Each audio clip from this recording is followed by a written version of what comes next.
Bem-vindo ao primeiro episódio de Detetives de Casos Antigos, Muito Perto de Casa, uma série mensal patrocinada pelo Patreon, onde selecionamos 5 apoiadores do Patreon, aleatoriamente, e examinamos casos apresentando suas cidades natais. Se você gostaria de ver sua própria cidade natal em destaque, você pode conferir nosso Patreon linkado abaixo. E agora vamos mergulhar nas histórias que assombram as ruas de suas cidades natais. Os mistérios que atingem muito perto de casa.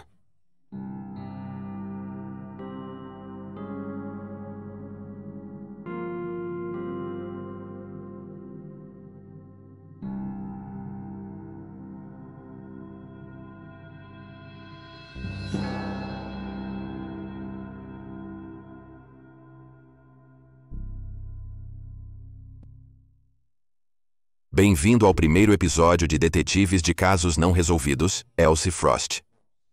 A cidade de Wakefield, em West Yorkshire, foi escolhida pelo nosso apoiador do Patreon Max Hay, e tem um histórico surpreendentemente macabro de casos não resolvidos para uma cidade que parece tão pitoresca na superfície. Seu caso mais notório é talvez o de Elsie Frost. Descrita como uma criança modelo, Elsie Frost, de 14 anos, se destacava na escola, e era esperada para se tornar a líder das alunas. Seu irmão mais novo, Colin, lembrou com carinho das memórias dela ensinando-o a amarrar seus cadarços. E ele disse a um jornal local que ela era mais como uma mãe para ele do que uma irmã. Mas Elsie nunca teve a chance de realizar todo o seu potencial ou começar sua própria família, pois sua vida foi injustamente tirada dela numa tarde nos meses de outono de 1965. Elsie passou a tarde do dia 9 de outubro com amigos no clube de vela da escola Snape Thorpe, na Lagoa Horbury, uma pedreira inundada, ao lado do canal Calder e Havel. Tinha sido um dia divertido, mas logo era hora de ir para casa. O grupo de meninas retornou entre 3h50 e 4h da tarde. No entanto, Elsie decidiu tomar um caminho diferente das outras meninas, possivelmente porque ela não queria sujar seus sapatos novos. A adolescente optou por caminhar pelo túnel entre a linha ferroviária, que corria entre a estação Wakefield Kirkgate e Horbury. Foi aqui que Elsie foi brutalmente atacada.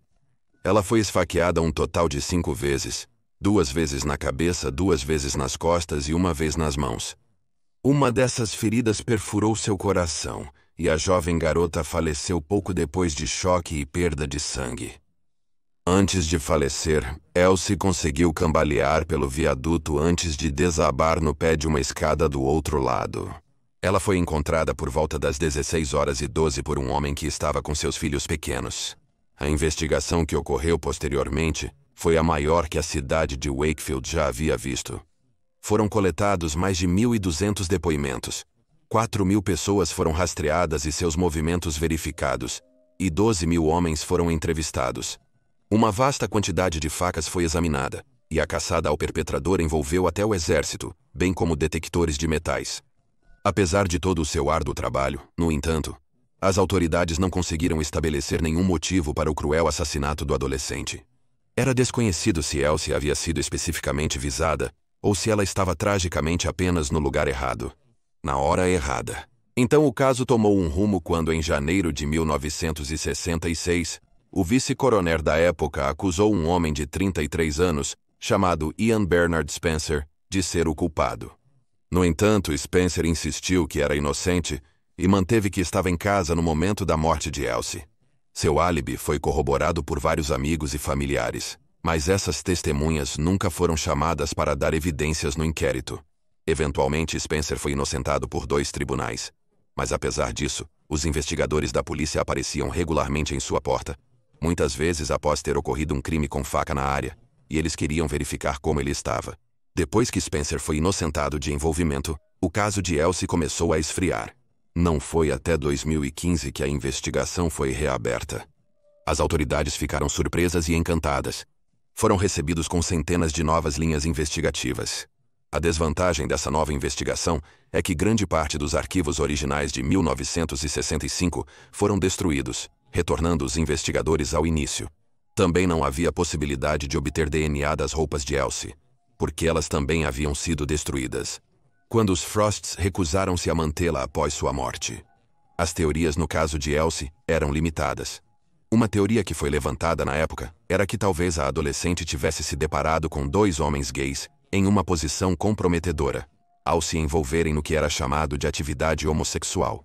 Na época era ilegal no Reino Unido. Outros especularam que talvez a jovem de 14 anos estivesse encontrando um namorado. Os pais perceberam que no dia anterior ao seu falecimento, Elsie foi ao clube juvenil local com suas melhores roupas e pediu para retornar mais tarde, embora tenha voltado e afirmado que retomaria seu horário habitual. Em um determinado momento, uma enfermeira veio a público alegando que ouviu um homem no hospital confessando o assassinato de Elsie, alegando que ele estava envolvido em atos sexuais com outro homem. No entanto, essa versão nunca pôde ser verificada pela polícia. Um ano depois, em setembro de 2016, as coisas finalmente começaram a melhorar. O Departamento de Polícia do Vale do Tamisa anunciou que haviam prendido um homem de 78 anos em conexão com o caso. O homem foi solto sob fiança e preso novamente em março de 2017. Em março de 2018, o homem foi identificado como Pedro Pickering. Ele foi condenado pelo homicídio culposo de Shirley Calvo, uma menina de 14 anos de Wanwall, perto da cidade de Barnsley, em 1972. Pickering morreu um dia antes de sua identidade ser revelada ao público. De acordo com o superintendente detetive Nick Wallen da polícia de West Yorkshire, as autoridades suspeitavam fortemente que Pickering era o responsável e que, se ele não tivesse morrido, o serviço de promotoria da coroa o teria acusado pelo assassinato de Elsie. Pickering também tinha, segundo relatos, um histórico de agressão sexual e lesão corporal grave, e passou cerca de 40 anos de sua vida sob custódia. Ele foi apelidado de a Besta de Wanwall. Na época do assassinato de Elsie, Pickering era procurado pela polícia em relação às agressões sexuais a duas meninas de 16 anos.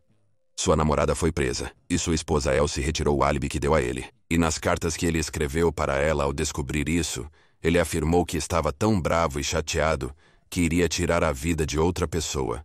A pior parte de tudo isso, no entanto, é que a polícia foi realmente informada sobre Pickering dias após a morte de Elsie. Ele nunca foi preso pela polícia na época, pois não pôde ser localizado. E quando ele foi encontrado, Ian Spencer já havia sido acusado do crime.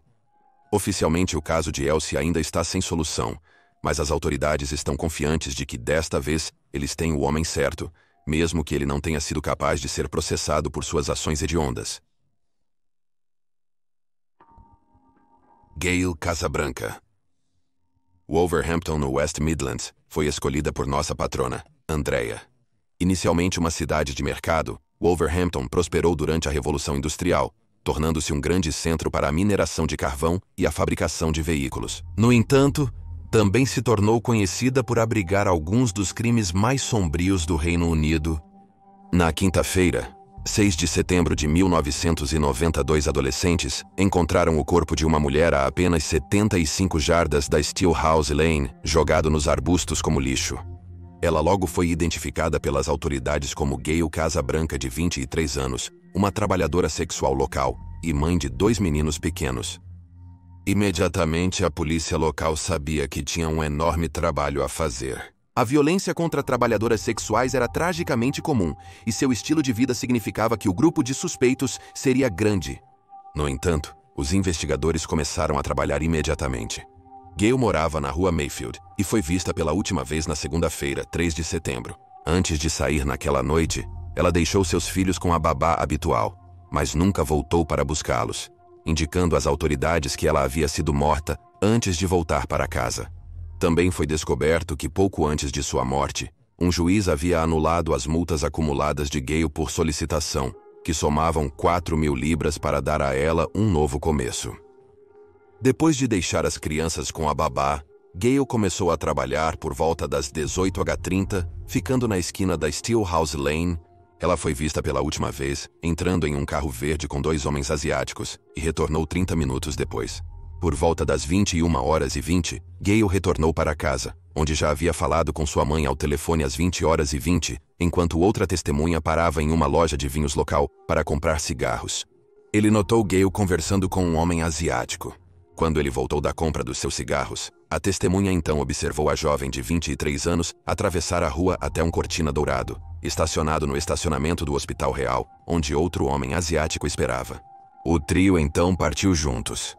De acordo com os investigadores, os homens trouxeram Gale de volta para a área e eles nunca foram considerados suspeitos. Uma testemunha, amiga e colega de trabalho sexual de Gale, disse que ela deixou a jovem na Steelhouse Lane para atender um cliente às 22h. Cerca de 10 minutos depois, 2 testemunhas viram uma mulher parecida com Gale tentando entrar em uma cabine de caminhão, aparentemente conversando com alguém. Se essa mulher era Gale, é a última aparição conhecida da jovem de 23 anos viva. A marca e o modelo do caminhão são incertos, mas presume-se que seja de cor cinza ou prata. Gale já tinha ido embora quando sua amiga retornou. No início da investigação, as autoridades também tentaram rastrear um carro branco, possivelmente um Austin Metro, que foi visto naquela segunda-feira à noite, na junção da rua Cable Steelhouse Lane e rua Caledônia, por volta das 23h30. Não se sabe porque os investigadores queriam localizar o carro, mas parece que ele nunca foi encontrado. Mesmo proporcionando anonimato, Gale divulgou informações. O caso de Gale estagnou por falta de cooperação do público e de outros trabalhadores do sexo. Quase 40 policiais disfarçados tentaram procurar pistas logo após o início da investigação, mas todos eles não encontraram nada. A polícia parou 500 motoristas durante a investigação. E uma reconstituição foi feita para a TV, mas novamente nenhuma nova pista surgiu. Os investigadores descartaram roubo como causa do assassinato de Gale, pois todas suas joias foram encontradas em seu corpo. No entanto, um item estava faltando, um segundo relógio com um mostrador preto redondo, acabamento em detalhes dourados e numerais romanos. O relógio também apresentava uma constelação de estrelas e um recurso de lua em movimento. Nunca foi recuperado. O caso de Gale possivelmente está ligado ao de Janine Downs, de 22 anos, que era amiga de Gale, e também uma trabalhadora sexual. Janine, trabalhadora sexual, foi encontrada morta pela polícia em 2 de fevereiro de 1991. Ela havia sido sexualmente agredida e estrangulada antes de seu corpo ser jogado à margem da A464. Fora da cidade de Chifnell, Janine era mãe de 3 filhos e supostamente afirmou saber quem matou Gale. Amigos disseram que ela evitou a polícia com seu conhecimento, pois o culpado já lhe tinha dado problemas. Foi teorizado que Janine foi morta porque ela poderia identificar o assassino de Gale. Suspeitos nos casos de ambas as mulheres incluem Christovan Halliwell, que atualmente cumpre pena pelos assassinatos de Sean O'Callaghan e Becky Godden, e que também é suspeito de estar envolvido no desaparecimento de Claudia Lawrence. Há também um homem chamado João Taylor, que estava na prisão pelo assassinato de Leanne Tiernan, de 16 anos, em novembro de 2000. Acredita-se também que Taylor esteja ligado a pelo menos outros 4 casos, onde as vítimas eram todas trabalhadoras do sexo. Um estuprador em série chamado Davy Williams foi, em um momento, acusado do assassinato de Gale, mas foi posteriormente absolvido. Nos últimos anos, seu caso foi infelizmente esquecido e ainda está sem solução. Se você tiver alguma informação pertinente a este caso, pode entrar em contato com o Disque Denúncia Reino Unido pelo número 0800 555 111. Cindy Crosthwaite. Nosso próximo caso vem do cenário muito mais ensolarado de Vitória, Austrália, um local escolhido por um patrono anônimo. O subúrbio de Melton está localizado em Melbourne e é o lar de um colorido festival anual, exuberantes campos de golfe verdes e, claro, alguns monstruosos casos não resolvidos. No dia 20 de junho de 2007, Cindy Crosthwaite, de 41 anos, deixou seus 2 filhos mais velhos na escola, por volta das 9 da manhã. O trio se despediu e Cindy acenou para seus filhos até eles entrarem no prédio da escola. Depois disso, ela nunca mais foi vista viva. Ao longo do dia, o pai de Cindy, Felipe, tentou entrar em contato com ela, mas falhou repetidamente em conseguir. Ele ficou ainda mais preocupado quando a mãe de 3 filhos nunca voltou para buscar seus filhos depois da escola. Felipe foi até a casa de Cindy, em Melton, questionando se ela havia adoecido repentinamente para ver como ela estava. Quando ele entrou na casa, ficou horrorizado ao encontrar sua filha morta na entrada. Cindy havia sido tão brutalmente espancada que ela estava irreconhecível. A única maneira de Felipe discernir que esta era sua filha era pelas cicatrizes em seu corpo de um acidente de moto cerca de 20 anos antes. Descrita como gentil e trabalhadora, Cindy era uma mãe orgulhosa que amava seus filhos mais do que qualquer coisa. Seus amigos disseram que ela era sempre animada, adorava conversar e era capaz de gerir sua própria consultoria de contabilidade de produção. No entanto, as coisas não eram tão brilhantes nos bastidores. De acordo com sua família, Cindy tinha um jeito de atrair o pior tipo de parceiros, homens que eram agressivos, violentos e desrespeitosos. História de relacionamentos tóxicos e abusivos.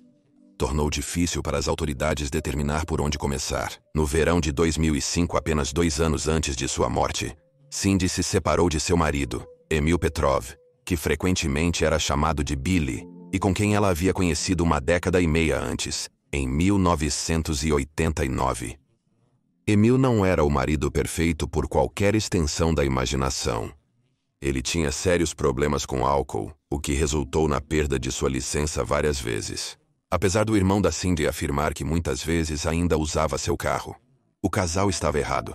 Eles ficaram juntos e separados por cerca de 9 anos, e os pais de Emil foram uma grande fonte de conflitos entre os dois, pois exigiam que Cindy assumisse o papel de dona de casa tradicional e transferisse todos os seus bens, incluindo sua casa, para Emil. O casal se casou em 1996, mas discutia frequentemente, e os pais continuaram a causar problemas entre os dois.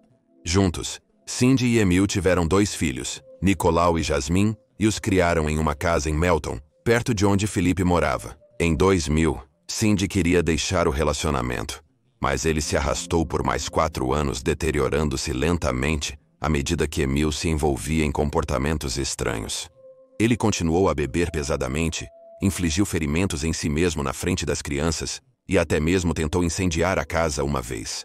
Isso foi a gota d'água para Cindy, que se separou de Emil e eventualmente se mudou para viver com seu novo namorado, cujo filho ela estava esperando. Mas o relacionamento terminou logo que o namorado se tornou volátil, ao iniciar um novo medicamento. Então Cindy voltou para Melton Sul, após o nascimento do 3º filho. Apesar de estar separada de Emil, ele continuava aparecendo sem aviso na casa dela e tentava convencê-la a aceitá-lo de volta. Uma vez em 2005, Cindy descobriu que seu carro havia sido mexido. Mas isso era apenas o começo. Quando chegou 2007, Cindy estava vivendo com medo. Ela sentia-se constantemente observada. Ela atendia o telefone, enfrentando silêncio assustador ou ameaças sussurradas, e seus móveis de jardim eram constantemente rearranjados. Ela encontrou seu cachorro ferido antes de desaparecer. Pessoas próximas à mãe de 3 logo se encontraram na mira de seu perseguidor não identificado, com uma amiga tão aterrorizada pela segurança de sua família, que se mudou 4 vezes em 5 anos. Cindy manteve registros escritos à mão de todos os eventos estranhos, e também manteve seu advogado informado. Quando as autoridades chegaram à cena do crime naquele verão, tiveram que identificar o corpo de Cindy por meio de DNA e impressões digitais. Seu filho mais novo, Jonas, que tinha apenas 15 meses de idade, estava deitado em sua cama, felizmente ileso. O caso de Cindy parece ter estagnado muito cedo na investigação e foi reaberto em 2011. Em 2017 foi oferecida uma recompensa de $1 milhão e seus 2 filhos mais velhos, agora ambos jovens adultos, pediram ajuda. Em 2019, o ex-marido de Cindy e pai de seus 2 filhos, Emil Petrov, foi preso e acusado do assassinato da mulher de 41 anos. Outro homem, Brian O'Shea, de 50 anos, também foi acusado. De acordo com o irmão de O'Shea, Lori, ele vinha seguindo Cindy a pedido de Cindy. O'Shea também levou Lori a uma casa e disse a ele que receberia essa casa, que ficava em Melton Sul, em troca de ajudar Emil. Ele também teria dito a Lori que comprou uma arma com a intenção de usá-la para se livrar de Cindy, e até afirmou que Emil havia atingido Cindy com a coronha da arma. Como está, não houve novas atualizações no caso de Cindy desde novembro de 2019. Os 2 filhos mais velhos de Cindy, que foram criados pelo avô, Felipe, expressaram seus sentimentos mistos com a notícia, mas estão felizes por finalmente terem algumas respostas. Se você tiver alguma informação relacionada a este caso, pode entrar em contato com o Crime Stoppers Austrália, no 1-800-3-3-3000, Carla Corley. Nosso único caso baseado no CEPLAUA este mês vem de um patrono anônimo que escolheu Birmingham, Alabama. Embora tenha tido sua cota de casos sombrios e estranhos, o do desaparecimento de Carla Corley é talvez um dos mais peculiares em sua história. Carla Corley, de 14 anos, foi vista pela última vez viva na noite de 12 de agosto de 1980, na residência de sua família, localizada no projeto de habitação pública de Eastwood, na rodovia do aeroporto. Naquela noite, Carla e sua mãe lavaram a louça juntas antes de se acomodarem para assistir TV. No entanto, a mãe de Carla estava cansada e foi para a cama antes da jovem de 14 anos. Às 4h30 da manhã, a mãe de Carla acordou e encontrou a casa silenciosa e vazia. Ela saiu do quarto e encontrou as portas do apartamento escancaradas. Cadeiras haviam sido derrubadas da mesa da sala e uma garrafa de suco gaseificado estava virada. As sandálias novas de Carla ainda estavam junto ao sofá, onde a adolescente de 14 anos as deixou ontem à noite, e seu cinto estava no chão, fora da porta da frente. Todos os outros pertences dela, incluindo dinheiro e medicamentos, já que Carla sofria de epilepsia, permaneceram na casa. A verdade sobre como as autoridades foram contatadas aqui se torna um pouco obscura, devido a artigos e relatórios conflitantes. Alguns indicam que foi a irmã mais velha de Carla, Katia, que havia se mudado da casa da família na época, quem primeiro contatou as autoridades, depois que ela não conseguiu alcançar Carla no telefone. Relatórios sugerem que a mãe de Carla contatou as autoridades. O que não sabemos é que, de acordo com o Projeto Charlie e várias fontes de notícias, apenas um mês antes de seu desaparecimento, Carla havia sido sequestrada e sexualmente agredida por um grupo de homens. O ataque ocorreu perto do lago Purdy, Alabama, e durou 3 horas. Os detalhes deste assalto são no mínimo nebulosos, e onde eles se encaixam na história é bastante confuso. Parece que nem a irmã da Carla nem as autoridades souberam deste incidente até 18 anos após o desaparecimento da adolescente, já que nunca foi feito um relatório oficial. Não está claro se a mãe dela sabia ou não, e se sabia, por que ela não informou as autoridades. Homens vieram à casa da família na semana anterior ao desaparecimento de Carla, porém foram impedidos de entrar. É incerto se esses homens estavam envolvidos no desaparecimento da jovem de 14 anos, mas parece que pode ser uma possibilidade muito forte. Desde que Carla desapareceu, sua jovem mãe tragicamente caiu vítima de vários golpistas, alegando saber onde a jovem estava, mas só revelariam a informação após serem pagos. Vários anos após seu desaparecimento, a mãe de Carla a declarou morta. Ela também declarou sua crença de que a jovem de 14 anos foi sexualmente agredida e assassinada após ser levada. Relatadamente, a irmã de Carla, Katia, foi informada de que seria morta se continuasse procurando por Carla, mas ela persistiu mesmo assim. Katia não acredita que sua irmã ficaria tanto tempo sem falar com ela se estivesse viva. De acordo com um artigo de notícias, um investigador próximo ao caso, que foi designado para ele cerca de 3 anos após o desaparecimento de Carla, afirmou que a adolescente havia sido localizada no sul do Alabama e era uma fugitiva que estava vivendo sua própria vida. Katia não acredita nisso. Há poucas teorias no caso da adolescente de 14 anos. A maioria suspeita que o grupo que agrediu Carla estava envolvido. Outros acham que a mãe dela participou do ocorrido.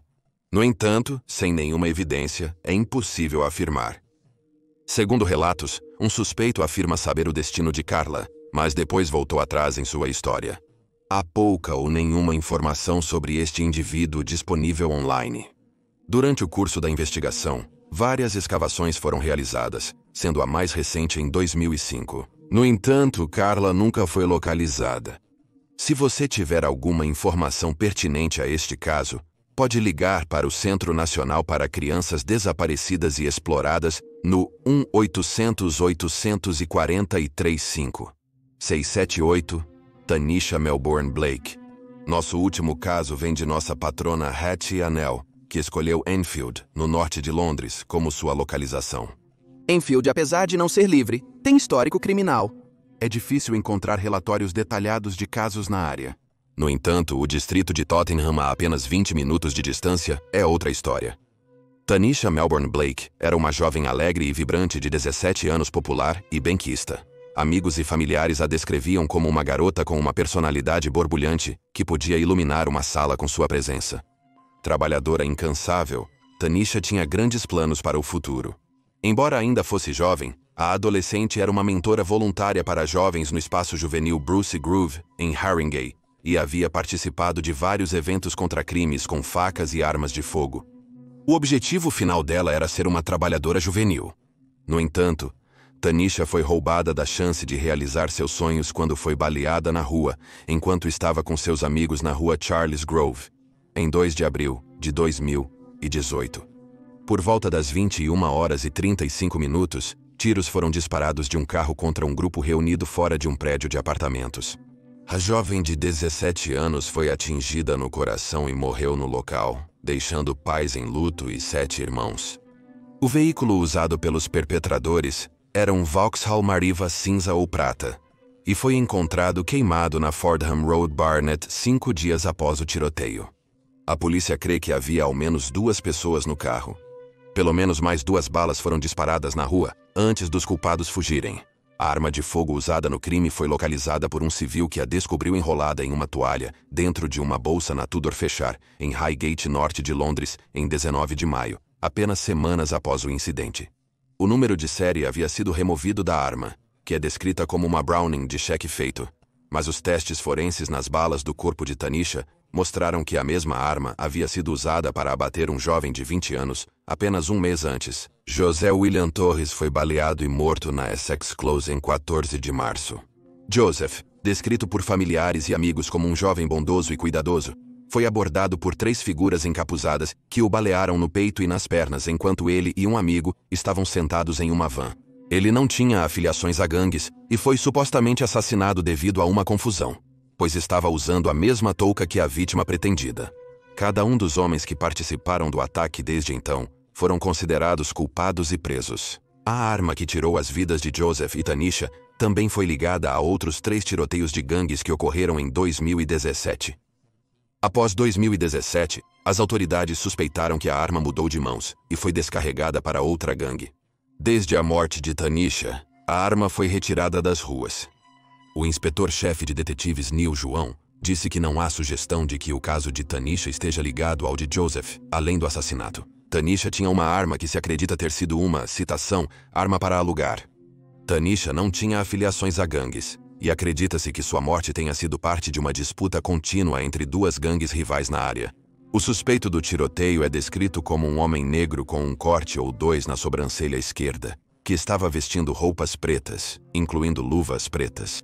Entre março e abril de 2019, 5 pessoas foram detidas em conexão com o incidente, 3 das quais tinham entre 18 e 24 anos, e que foram liberadas aguardando mais investigações.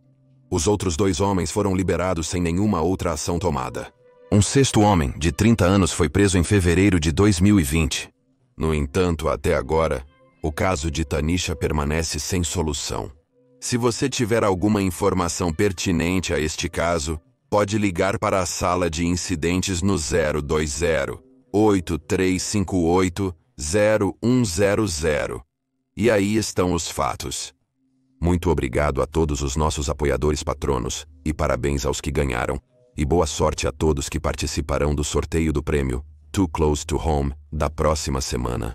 Sinta-se à vontade para deixar um comentário abaixo com suas próprias teorias e especulações relacionadas a qualquer um desses casos, e lembre-se de curtir este vídeo e se inscrever para apoiar o canal. Obrigado por assistir. Fique alerta, fique seguro e nos vemos na próxima vez.